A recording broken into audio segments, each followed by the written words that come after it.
Hey Sandra, are you there? I just wanted to let you know that I'm gonna have to work a bit of overtime today. Oh, really? That's kind of weird, isn't it? You almost never have to work overtime, Jerry. Well, the truth is that this morning my mom called my office. Like, she called me while I was at work. Really? I thought you told her to try and just text you while you were at work, and not to go through the work phones. Do you think she just forgot or that she did this on purpose? I think it was on purpose.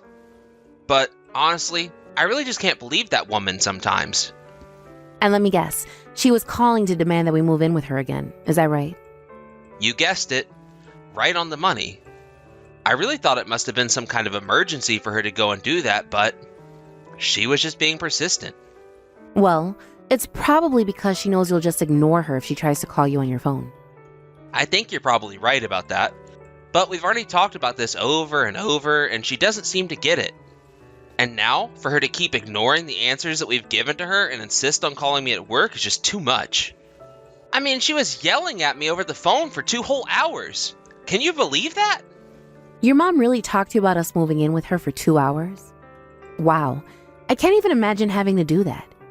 Well, anyways, I was so busy dealing with her that I wasn't able to get any work done, and that's why I'm going to be coming home a little late. I see. Wow, I'm really sorry to hear about that, Jerry. That sounds like no fun at all. I know, right? And then after I was finished talking to her, I just felt completely drained and I needed to use an hour of my time off just to go on a long walk. Well, I'm glad that you were able to rest at least a little bit after having to deal with her. You know, I was looking up how to deal with a persistent mom online, and apparently the kind of person she is usually called an energy vampire. And what exactly does that entail?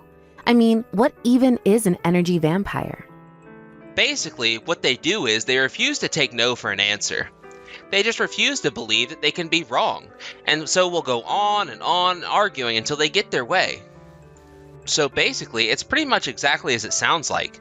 They feed off of you pushing back against them until you have no more energy to fight, and just give up due to exhaustion. Ah, well, that makes sense. I think I know a couple people like that myself. Of course, I can typically just avoid spending time with them. It would be different if I was related to them, though. I mean, really. My mom just does whatever she wants with no regard for anyone else. And she's always loved my brother more than me. You know, she asked him about living together first, but when he said no, she didn't fight at all. Instead, she just turned around and started insisting that we all live together. And that really is rough. I mean, I still remember when we got married.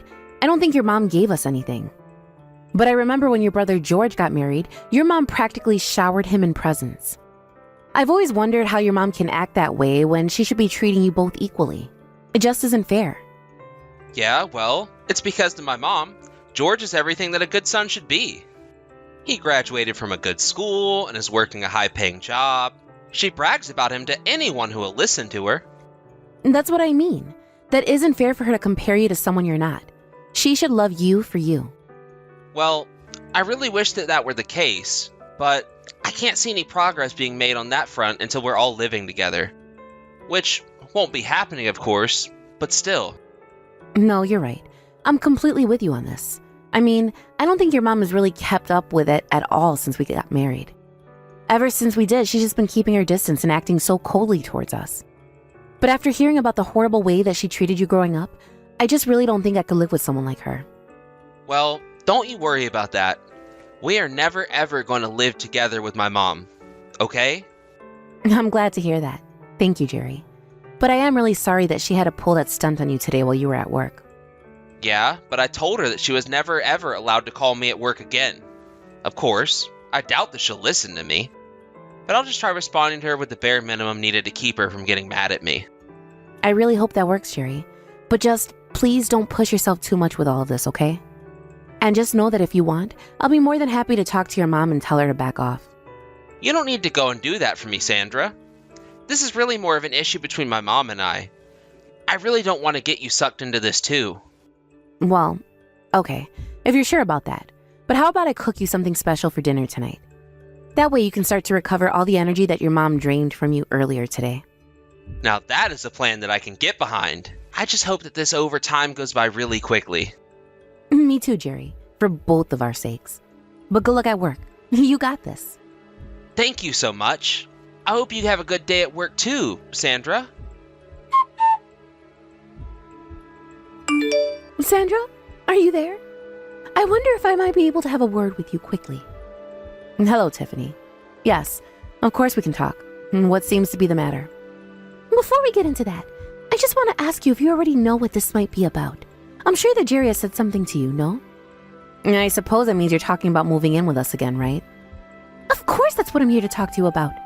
Honestly, how dare you even pretend like you don't know what I'm talking about here? Well, I had just heard that Jerry already told you that it wasn't something that was going to happen. So I thought you might have to come talk to me about something else instead. Oh, I know what Jerry said to me, but this conversation is still so far from being over. Great. Well then, what is it that you'd like to talk about regarding that? Sandra, you need to tell my son that we're going to live together. Convince him for me. Sorry, you want me to convince Jerry to let you live with us? Am I getting that right? Of course! I mean, you two are probably thinking about having kids soon, right? Don't you think it would be a good idea to have someone like me at home then? You mean because both Jerry and I are going to continue working, you think you could be at home to take care of our children? Wait a second. You were thinking of working even after you have kids? Are you serious? That's absurd. I mean, I'm not going back to work right away. I'll rest a bit. But yes, I was thinking of keeping my job. Isn't that what you were getting at anyways with your suggestion? Don't you feel bad for how your child is going to end up if you do that? I mean, you'd be leaving your child in someone else's hands just for money? You're basically saying that you don't even want to be a mother. Look, Tiffany, I'm pretty confused by all of this, but I don't know what my plans for the future are exactly. But for now, I want to continue working so that I can help support my family. Do you even make that much money? I mean, what would even be the point of that? What about this then? What if you two just move in with me? Think about it. You wouldn't have to pay any kind of rent at all, and I could ask a friend to help you find some kind of part-time work. Then you would be able to work and take care of your kid at the same time. And when you were at work, I'd be able to look after them too. Actually, this is way better than me moving in with you. This is a great idea. Tiffany, please, we've talked about this, and both Jerry and I have told you that we want to keep working. The fact is that living together just isn't going to work. Besides, if we did go and move in with you, then that would mean that Jerry's commute would be something like 4 hours in total.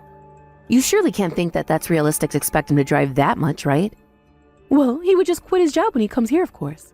After all, didn't you know that I have some farmland out here? And besides, I need a son to take over the land so they can inherit it from me when I die. Wait a second. I thought that when your husband died, he said that he'd like his land to be worked by any of his relatives, but that it didn't really matter who. Well, sure. But if my son comes to live with me, then obviously that's a different story, right? Well, I thought that you were where you wanted to live with your eldest son, George, anyways, right? So why don't you go and talk to George and see if he wants to take over the family farm instead? Oh, I couldn't do something like that. After all, George has a good job at a really good company. What would be the point of making him toil like a farmer? It's Jerry who has never really been able to accomplish anything in his life at all. So I don't really see the point in him quitting to work the land. I really don't think that you're being too fair to your children at all.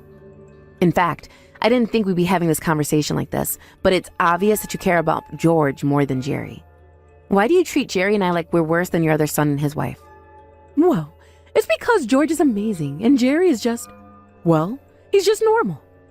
Besides, I raised those children from when they were born, so if I want them to do something for me now, they don't have a right to say no. And as for you, your job is to listen to your mother-in-law and agree with whatever she says.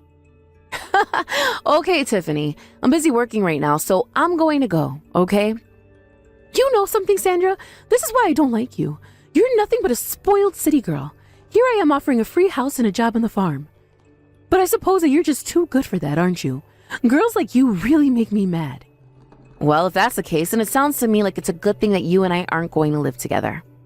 And to think that Jerry used to be such an obedient boy. It's all your fault. He's changed ever since getting together with you. Well, I think that's good. I'm glad that Jerry has learned how to stand up to you. You don't know anything. You're just a spoiled brat who's not worthy to be my daughter-in-law. I mean, you two have been married for 3 years now, and you haven't even had a baby. You should just break up with my son. Well, that is just not going to happen. Jerry and I aren't going to break up, and you need to stop trying to get us to live together. How dare you try and order me, your mother-in-law, around? You really know how to push my buttons, do you know that? I never ever want to see you again. Do you understand me? Hey, Sandra. I just wanted to let you know that I was going to go to my mom's house after I finished work for the day. Wait, what? You're going to go to your mom's house after work today? That's right. I'm going to go to my mom's house after work today to talk to her about living together. Are you just going to go there all by yourself? Are you really sure that's a good idea? I just feel so bad for you getting involved in all this stupid family drama of mine. I'm really sorry for what my mom was saying to you the last time the two of you talked to each other. Oh, that really is okay. I also told her some things that I had had on my mind for quite some time. But I suppose that I might have taken it just a little too far in some areas. I'm really sorry that I was mean to your mom. But you didn't tell her anything that wasn't correct, Sandra. And I think that you did get across to my mom that you weren't interested at all in living with her. But this time, I'll go talk to her and make sure that she gets the message once and for all. Apparently even my brother is going to be there. Oh, really? Well, I know that him and I haven't really talked all that much, but I really don't get a good feeling from him. I mean, the last time we saw George and his wife, they were laughing at us when we were talking about the situation with your mom. Yeah, well, I guess no one can say that those two don't deserve each other, but it's very true that my mom spoiled George while we were growing up. And I think that's the reason why I kind of have a bit of a superiority complex around other people. Of course, it doesn't help that he's actually managed to make something of his life too. Well, that's what I'm wondering, if it's really a good idea for you to go to your mom's house alone. I mean, it's not like your brother is going there to tell your mom he wants to live with her. He's just going to be there to take your mom's side and put you down. I have no doubt about it. But if things go bad, then I'm going to tell them both that I never want to see them again. Are you really sure about this, Jerry? That's a big step, don't you think? I thought that you wouldn't understand this, but it's been something that I've been thinking of doing for a long time now. I see. Well, okay then. If that's the case, I want you to know that I'll always have your back in this. Thank you so much, Sandra. As long as we can be together, that's all I want. That's all I want as well, Jerry. No matter what happens, that's it. And good luck talking to your mom and brother today, okay? Sandra, I'm so sorry for not getting back to you sooner. You must have been so freaked out when I just said I was going to my mom's and then never said anything else. What? What are you talking about? I mean about how I went to my mom's house to talk about her living together and stuff like that, right? Right. What about it? Well, anyways, I was finally able to see the error of my ways and how wrong I've been this whole time.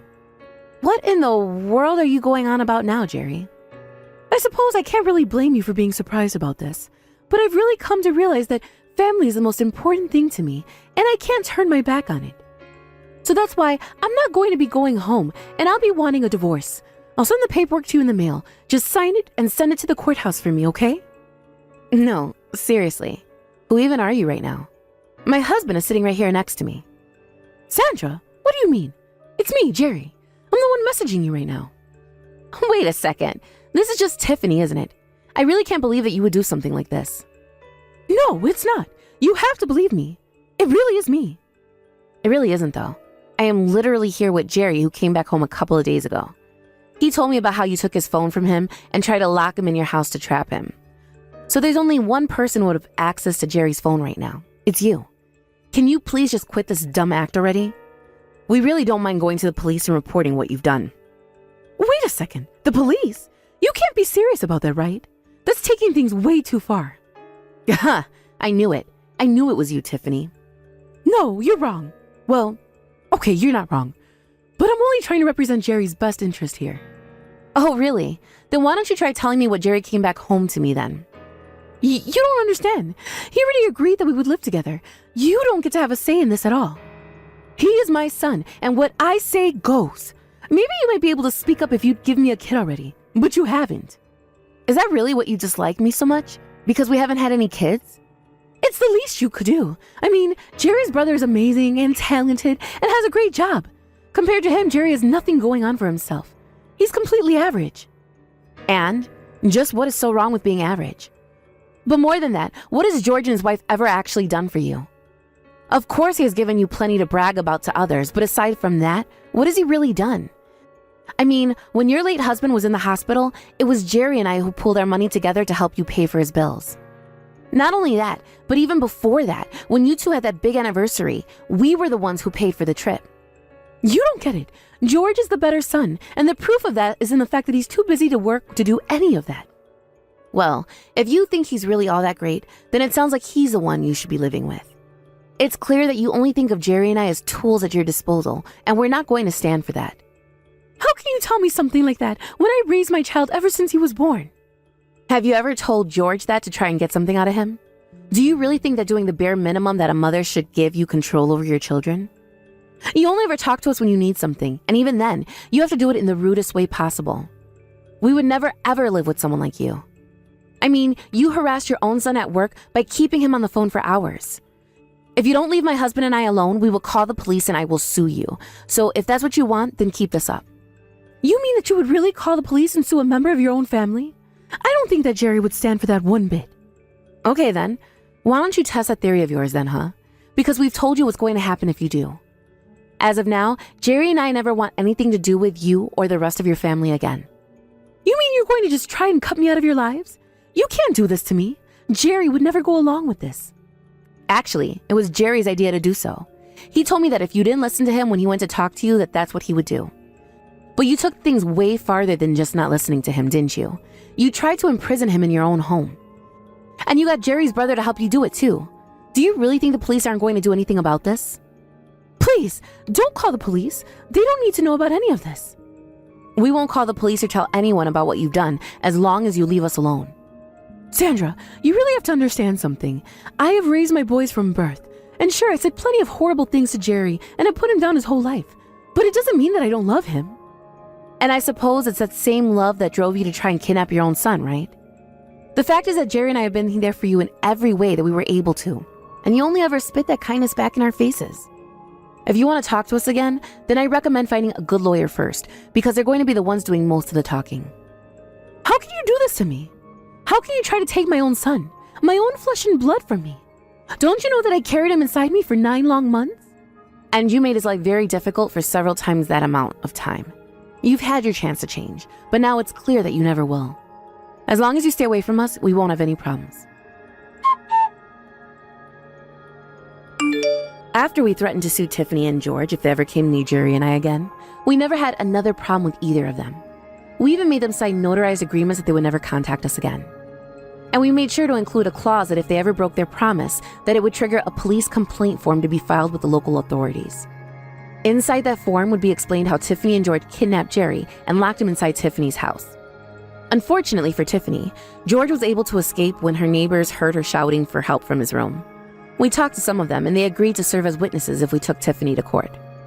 It turns out that Tiffany already had a terrible reputation in the neighborhood for how mean she was. But with this little event, rumors about what she had done again began flying around her neighborhood without us having to do anything. Now I hear that hardly anyone even speaks to Tiffany anymore. Both Jerry and I were rather happy to hear about that turn of events, since we were worried that the truth about Tiffany might never come out. Of course, both of us wanted to report her to the police right away, but we figured that we could get more out of her this way than with the mere fine she might be made to pay by a court. And since Tiffany lost access to us, she began to pester her other son more and more for them to move in with her. One day, George even tried calling our phone to try and complain how it was all our fault that this was happening. But Jerry only needed to remind him of their contract for George to hang up immediately out of fear of being sued. Jerry and I had a really long laugh about that night that it happened. However, we realized that it was only a matter of time before the statute of limitations would render that contract useless. So Jerry and I agreed to pack up our bags and move to another state without telling any of his family. We talked to our companies and managed to find a location that had branches for both our offices, and were able to move there. Now we're happily living in a new home and enjoying out normal, ordinary lives with no crazy family members pestering us all the time. As for Tiffany and George, Jerry and I haven't heard from them since our move, and that is the way that we would like to keep things forever. Thank you for watching. If you like this video, please give it a thumbs up, and don't forget to subscribe to see more content like this.